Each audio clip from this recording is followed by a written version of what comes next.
कांग्रेस के वरिष्ठ नेता कपिल सिब्बल ने प्रेस कॉन्फ्रेंस करके बड़ा आरोप भारतीय जनता पार्टी पर लगाया है। उनका यह दावा है कि करीबन 6,000 से ज्यादा लोगों को बिहार में वोट करने के लिए एक वोटर के तौर पर स्पेशल ट्रेन से भेजा गया है।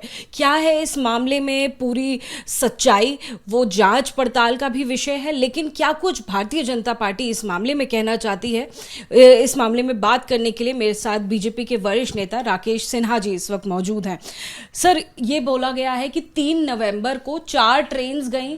3 नवंबर की सुबह 10 बजे, 11 बजे, फिर दोपहर को ट्रेन गई, शाम को 4 बजे, 5 बजे, और करीबन 1500 जो लोग हैं उस ट्रेन में सवार रहे जो बिहार भेजे गए एक तरीके से।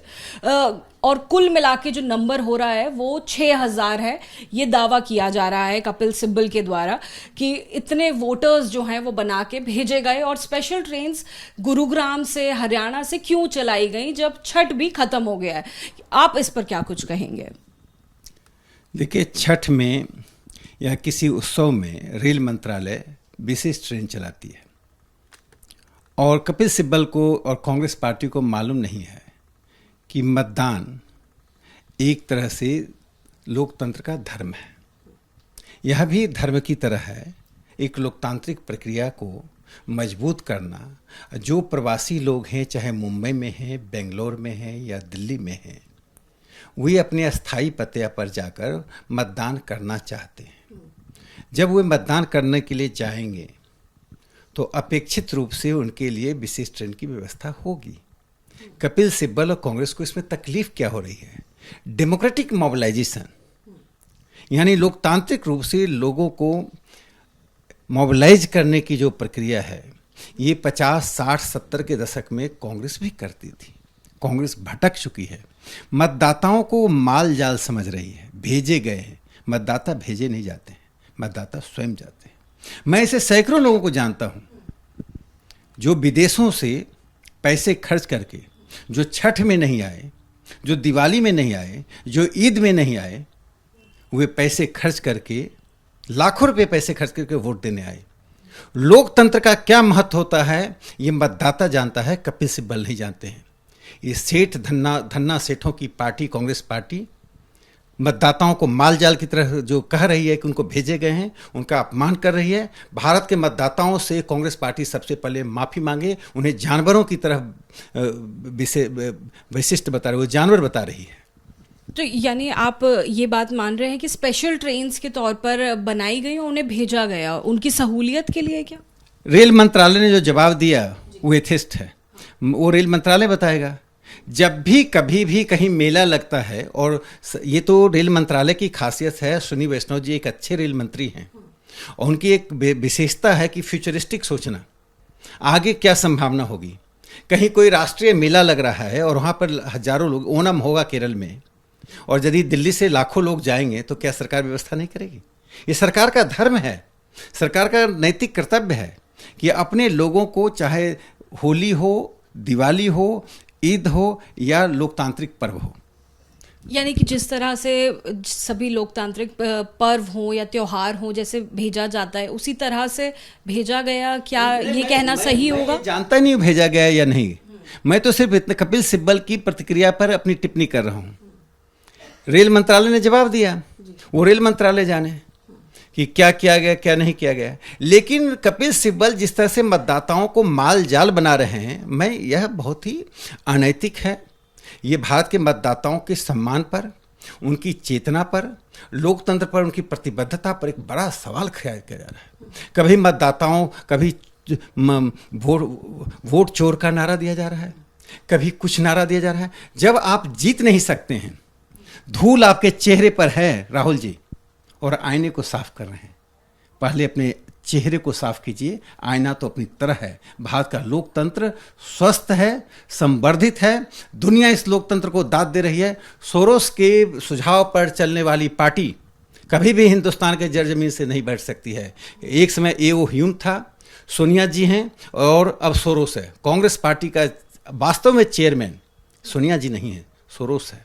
जो बैठ के भारत के लोकतंत्र को तबाह करना चाहता है, जो हिंदुस्तान की जनता नहीं होने देगी। सर, ऐसी वीडियोस अब, क्योंकि प्रेस कॉन्फ्रेंस हुई है, उसके बाद कई सारी ऐसी वीडियोस सर्कुलेट होना सोशल मीडिया पर शुरू हो रही हैं, जहां नज़र आ रहा है कि हरियाणा में हरी झंडी देते हुए भाजपा के कुछ नेता नज़र आ रहे हैं, जो बिहार की तरफ ट्रेन्स जारी हैं उनको रवाना करते हुए ऐसी तस्वीरें नज़र आ रही हैं।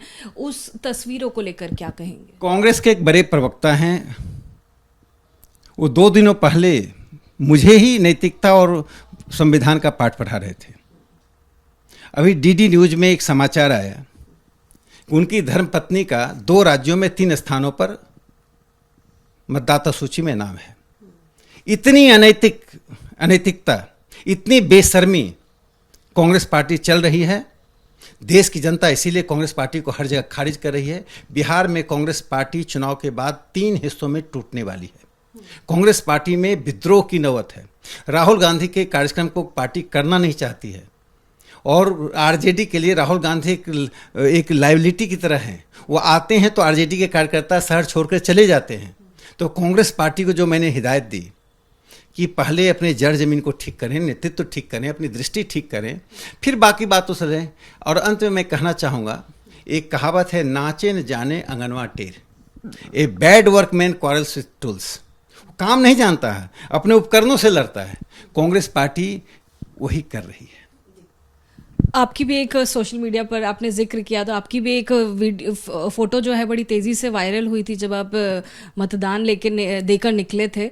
दिल्ली की भी आपकी तस्वीर थी और दूसरी तरफ एक तस्वीर आपकी बिहार की भी थी। उस मामले में भी कुछ बोलना चाहेंगे सर? देखिए, पूरा देश जानता है कि जब से मैं राज्यसभा में आया तब से मैं अपने गृह राज्य में अपनी गतिविधियों को बढ़ाया। मेरा एमपी लैड फंड बेगूसराय का था। मेरा जन्म स्थान बेगूसराय है और जन्म स्थान तो सांकेतिक नहीं है। मेरे घर के सभी लोग रहते हैं। मैं छठ व्रत सभी पर्व त्योहारों में वहीं जाता हूँ। मेरा जीवंत संबंध है। बिहार की राजनीति में सक्रिय था और दिल्ली में मेरा मतदाता सूची में नाम था। तो मुझे बार बार ये झेलना पड़ता था कि सक्रियता वहाँ है, वोट वहाँ देते हैं। तो मैं एक डेमोक्रेटिक व्यक्ति होने का उसको रिस्पॉन्ड किया। मेरे लिए एक जगह मतदान करना है तो मैंने बिहार में अपने मतदाता सूची में नाम, due process of law and procedure established by law, कानून के द्वारा स्थापित प्रक्रिया यानी चुनाव आयोग के नियमावली से और संविधान के प्रदत्त लोकतांत्रिक अधिकार का प्रयोग करते हुए मैंने अपना नाम वहाँ डलवा दिया। और वहाँ वोटिंग थी तो मैं वोट डाला। मैंने दिल्ली के मतदाता सूची से नाम कटाकर बिहार के मतदाता सूची में जोड़ा। अब मतदाता सूची में जुड़ने के बाद यदि मतदान नहीं करता तो कांग्रेस पार्टी यह भी कह सकती थी कि एक पॉलिटिकल साइंस का प्रोफेसर, राज्यसभा का मनोनीत रहा हुआ सदस्य अपने लोकतांत्रिक अधिकार का प्रयोग नहीं करता है। एक और सवाल पूछना चाहूँगी सर, ये संभल के सदर विधायक हैं नवाब इकबाल महमूद जी, उनका ये कहना है कि अगर पाकिस्तान ना बना होता तो मुसलमानों की संख्या बराबर होती और वो भी प्रधानमंत्री पद के दावेदार होते। जो सपा के विधायक हैं, उनके इस बयान के बाद आप क्या कहेंगे? कहीं ना कहीं एक सियासी हलचल अब शुरू होती हुई नजर आ रही है इस बयान से हमें। देखिए, ये बयान साफ दिखाता है वो एक नया पाकिस्तान बनाने की इच्छा रखते हैं और इस देश के पंथनिरपेक्ष समाज और राज्य को एक सांप्रदायिक राज्य में तब्दील करना चाहते हैं। इस तरह का मनोकांक्षा रखना, इस तरह के नैरेटिव को तैयार करना भारत के सेकुलर डेमोक्रेसी के प्रतिकूल है। और मैं कहता हूँ कि मुस्लिम समाज को ऐसे तमाम ताकतों और तत्वों को अपने से अलग करना चाहिए। भारत का जो हिंदुत्व, जो मुख्य धारा है, उससे मुस्लिम समाज को जुड़ना चाहिए।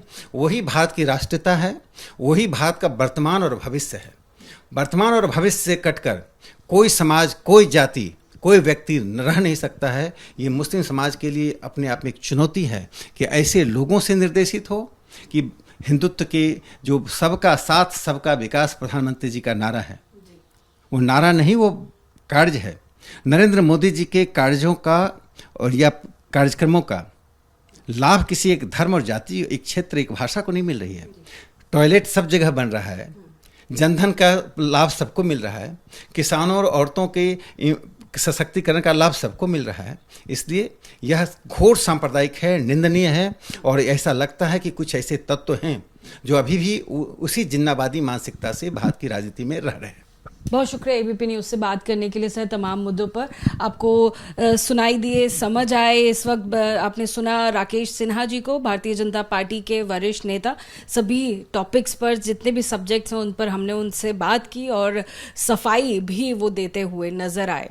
कैमरा पर्सन निखिल के साथ अजातिका सिंह, एबीपी न्यूज, दिल्ली।